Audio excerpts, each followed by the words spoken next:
Fraud knows no boundaries. In 2024 alone, payment fraud cost the world an estimated $36 billion, and Namibia has not been spared. At the same time, our country has made significant gains when it comes to financial inclusion, with more Namibians than ever having access to digital financial services, from online payments to e-money. But as Namibians have embraced these services, fraudsters have become more cunning, preying on the unsuspecting and costing millions in losses. So what does fraud look like in Namibia, and how do we fight back?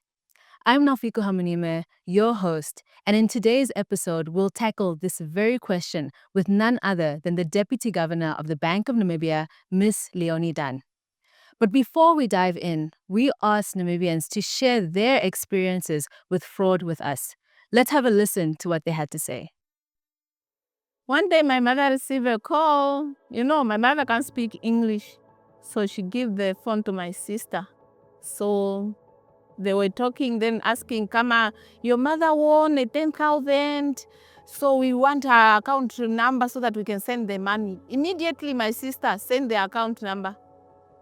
From there, when they realized the alert came to the phone, Kama, they withdraw the 260 which was there. So that's when we realized, they were scammers. That's how it happened. Then from there, we learned from it. Now we are vigilant. One day, a year ago, I received an SMS from that number that we received SMS from FNB, and they sent an OPTT number that is there on the SMS. And later on, they called me and asked me to read that OPTT number. I read the OPTT number, and whenever I receive the e-wallet, they are the first one to see my e-wallet, and they used to withdraw it before I withdraw it. Okay, so one of the scams I recently experienced was people called me with a Telecom Namibia number, and then they were stating to be agents from MTC. So what they do is they tell you that apparently you've won all the VAT that has been collected from recharges, and then once you do that, and then they ask you that to state the OTP number that they've sent you. So then they sent you an OTP, you read it out loud to them, and then they will tell you that apparently that's how they transfer the funds, but when you go check your e-wallet, everything is gone. So basically, that's what they do. So basically, I had a coursemate of mine who fell victim to an investment scam online. So she was actually introduced, or she joined a WhatsApp group of investors apparently, and she was told to pitch in with 3K. But she replied saying that no, she only has 2K to pitch in with. And they were like, no, it's fine, we can help you go through. So what she did is she took her refund, her non-tuition refund, and actually pitched in with a 2K, and then she waited like a few days after, and she contacted them, and they're like, no, your investment wasn't processed because you pitched in with 2K and not 3K. So initially she pitched in with 2K to receive 20K in refund, but that didn't happen. So she continued calling them, and they continued telling her, no, it was delayed, you have to pitch in with another 1K, and that's when she realized that she was actually fraud. They took money from me, and I don't want it to happen to anyone else. So for Namibians, they must be aware of it. A strong word of advice is companies such as MTC would generally never call you on your mobile, and we need to sort of create awareness of how monetary funds are spread across these boards, so that we are aware that if these people call me and say that no, it's VAT, I know that VAT goes to the government and not to this entity. So yes, that's one thing I'll say.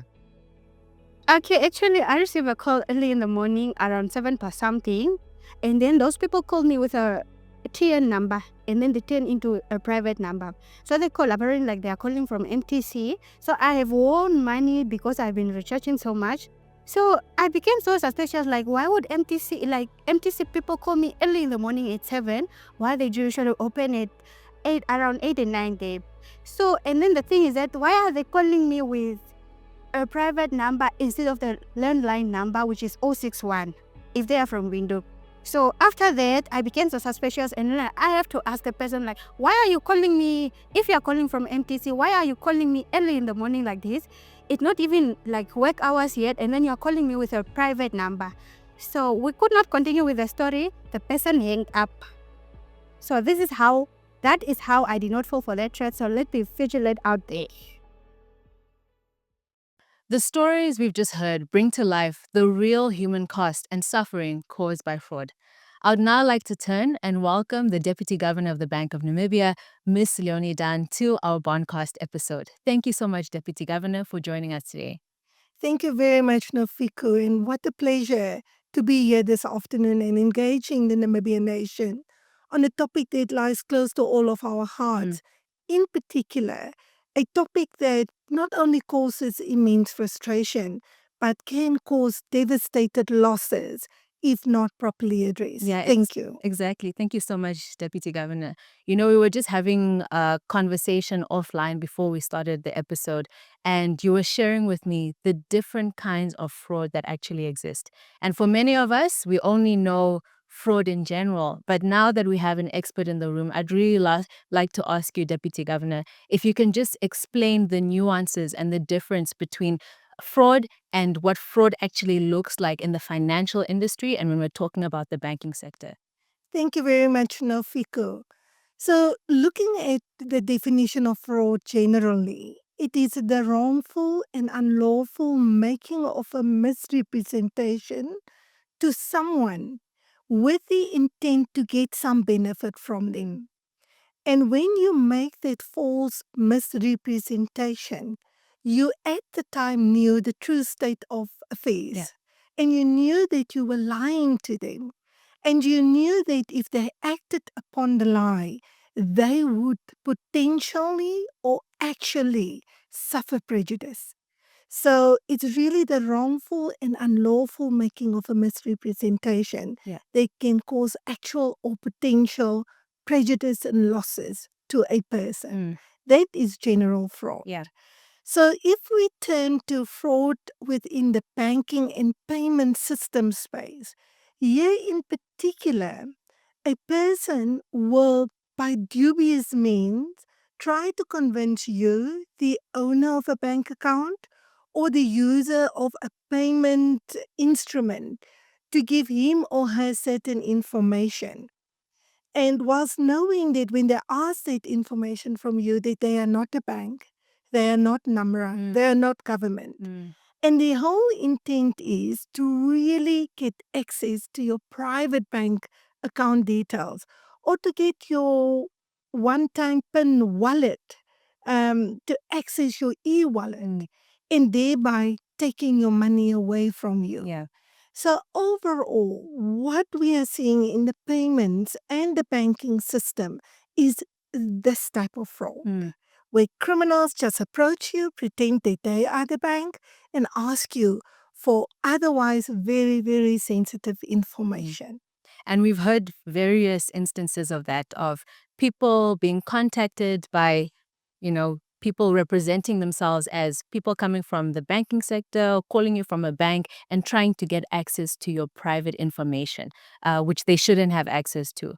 And so Deputy Governor is focusing now on the payment fraud, the banking fraud. I'd like to just get a high-level overview in terms of what that fraud looks like in Namibia. What are we looking at? Namibians, that picture is scary. And the numbers are so telling. If I can go to actual statistics, I want to share with you that in 2020, the total value of fraud committed in Namibia was 8.7 million. The total volumes, that is now transactions and people, was 6,076 Namibians defrauded and or transactions. We turn to 2021, that number increases to 13.9 million. Wow. With 31.362 people or transactions involved. Turning to 2022, the number doubles, more than doubles, to 33.425 million Namibian dollars, defrauded transactions and or people amounting to 12,570 people or transactions. Wow. Turning to 2023, the number again increases to 48 million plus, with around 6,945 in terms of volume regarding transactions of people. So here you will see the volume is lower, the people are lesser. So what does that tell you? It means more amounts per transaction defrauded at one single point in time. Turning to 2024, the number again literally skyrockets to 54.240 million Namibian dollars, with the volume, either in terms of people or transactions defrauded, amounting to 34,822. 2025, the picture is truly scary. Wow. So the value increases to 602 million Namibian dollars, with 20,144 either people or transactions defrauded. Now, again, you will see there is a decline in the volume and number of transactions or people, but the value is so high. That again tells me that per transaction, the amounts defrauded have significantly increased. Yeah, they've gone up. Very, very much. So it's not a beautiful picture for January to August 2025. Wow. And it should scare each and everyone listening to our podcast today. Not scare them not to use the financial services, but scaring them in not giving anybody any access to your sensitive banking information, not access to your ID, not access to your bank account number, not access to your one-time PIN. That is your secret. Like your vote is your secret, so is your bank account, your one-time PIN, your secret. Yeah. Your bank will never call you to ask for that. Mm. Never. I mean, Deputy Governor, those statistics are, like you're saying, very scary, very concerning. And you can see that there's been a gradual uptick really from 2020. And we'll get to just speaking to how people can protect themselves and stay safe. But I wanted to ask you, as we've seen that number and the number of people who are really being impacted increase, I'd like to just get a sense, based on the data, the information that's coming out of Bank of Namibia, which payment channels have really been the most affected? So the payment channel throughout the years that I've just mentioned, the 5 years, that has been hit the hardest, it is your electronic funds transfers channel. Yeah. It continues to record the highest fraud losses, mostly due to the social engineering scams that the fraudsters use. Yes. So what do I mean with social engineering scams? I want to break it down for the Namibians so that we understand and never make this mistake ever again. They will call you and they will pretend that they are your banker. And they will always create this feeling of trust with you to say, I am Mr. Who or Miss Who from your bank. You bank at this branch. You always come in, and will know all sorts of stories around you to create confidence and trust with you. Yeah. And then they will act like they know you very well as a client of a bank or a client of Namra or a client of NTC to put you at ease. What they then will do is to trick you into giving away your personal information, Yeah. such as your bank card details, your one-time PIN number, your PIN identification that you use for your ATM card at the ATM machine, or your one-time password. And at times, they will even ask you for your identification number. Yeah. So please know that those things your bank, Namra, any other service provider will never ask of you on a telephone. Yeah. So electronic funds transfer mostly through these social engineering scams. That is what we are seeing. Yeah. And we tend to see that they also try to create a sense of fear or urgency, saying that you need to share the information immediately. And we see a lot of people, unfortunately, fall victim to that. Exactly, no, Fiku. And in all the fraud cases that I have witnessed through the data that we have received, there was always the sense of urgency created. Yeah. It was either said, listen, you need to verify your one-time PIN right now for us to stop the fraud happening on your account. Or there are unauthorized withdrawals on your account. You need to give us this information. And if you don't act now, you will lose all your money. Yes, DG. They always try to push you to act. Yes, they create urgency. Yes. But as you said, you'll never be asked to share private information on the phone. Never, ever. Your bank will never ask you that information. If you give out your one-time PIN or your ATM PIN or your bank card details, know that you are being defrauded. Stop immediately. Stop immediately. Do not call your bank. Don't even call your bank. You, by all means, get to your bank in person as soon as possible to make sure that the call that you just received is indeed an authentic call and that your bank is indeed reached out to you. Like I said, a bank will not call you telling you there is fraud on your account.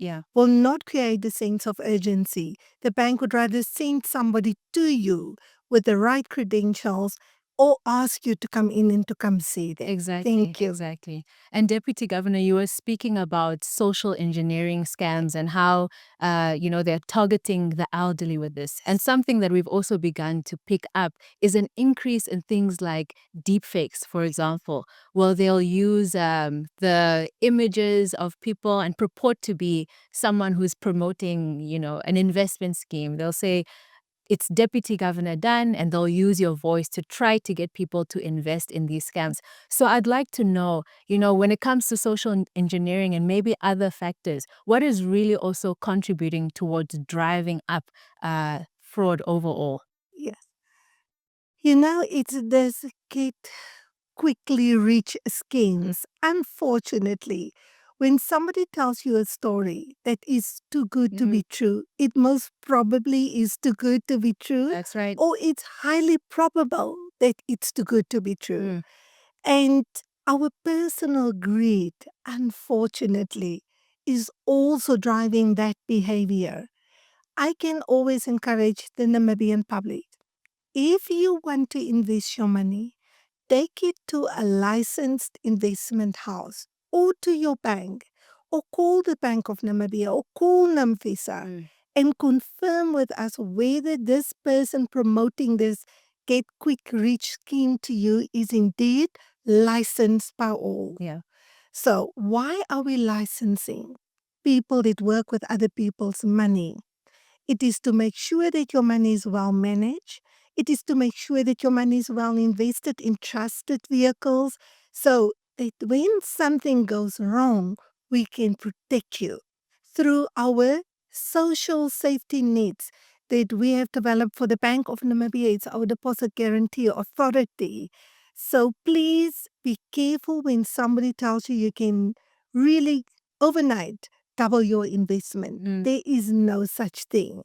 So if it's too good to be true, it most probably is too good to be So, true. Deputy Governor, you're telling me if I see a 150% return, I should most likely verify it before putting all my money into that.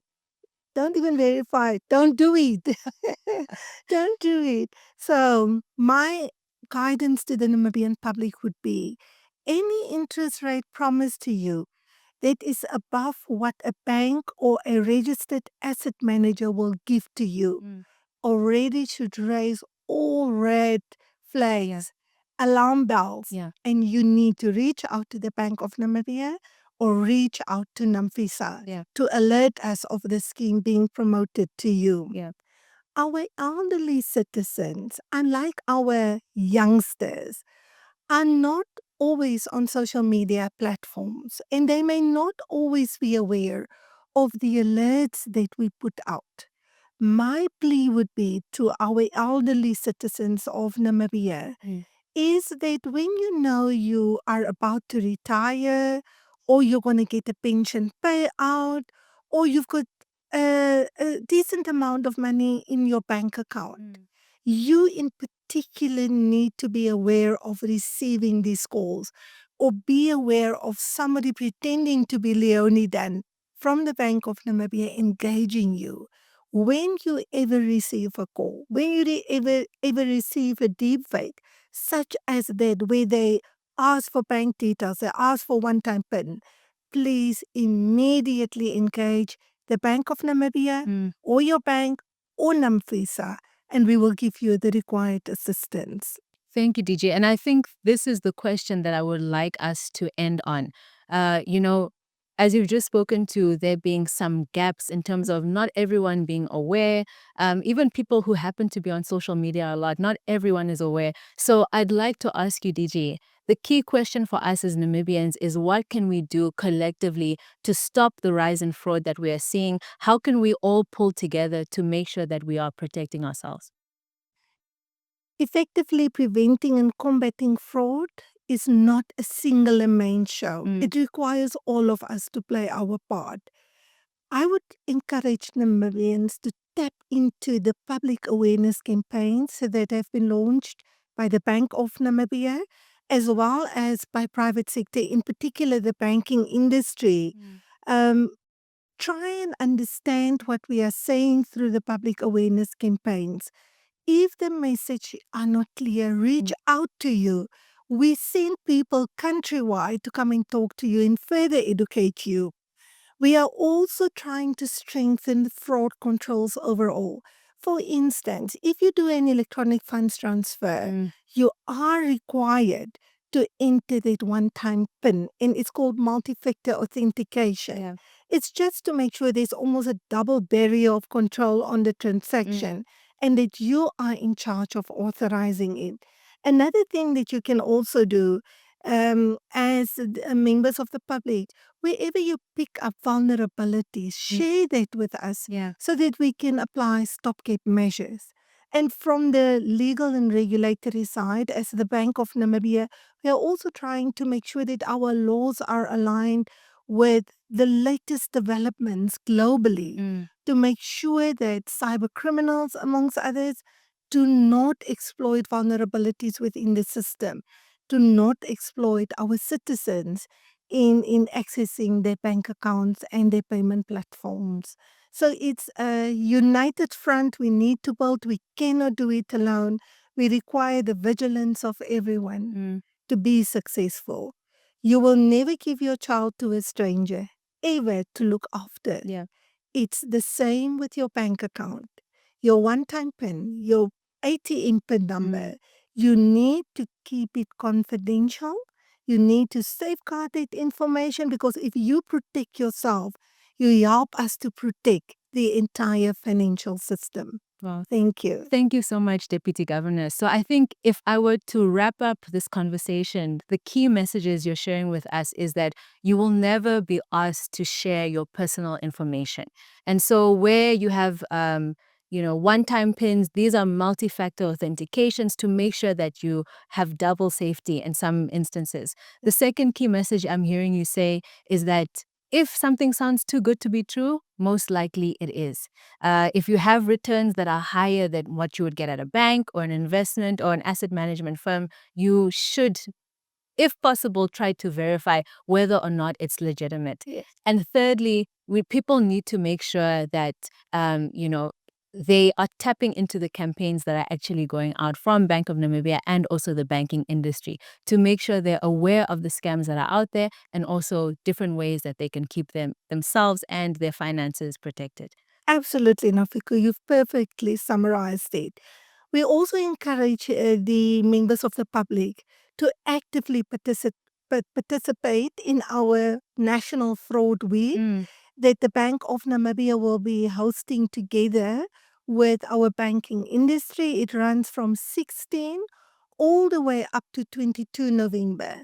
There's going to be very interesting events unfolding in that week. A lot of podcasts, a lot of radio and television interviews. We will also have a lot of thought leaderships. And the whole idea is to further harness ideas of what we can do to protect vulnerable members of society. But still, I want to close by saying the best weapon of defense is yourself. Exactly. Thank you. Thank you so much, Deputy Governor Dunn. That brings us to the end of today's podcast episode. We've seen that whilst fraud knows no boundaries, the best defense is yourself, as our Deputy Governor has shared with us, and ensuring that we stay aware of what is happening. I'd like to thank our Deputy Governor, Ms. Leonie Dunn, for sharing your insights with us. I'm sure for many of us, it's really added valuable knowledge that will save us a lot of suffering and to ensure that those numbers begin to come down when it comes to fraud. I'd also like to thank all the viewers who have tuned in. Remember that staying safe starts by staying informed. Until next time, thank you and see you in the next episode.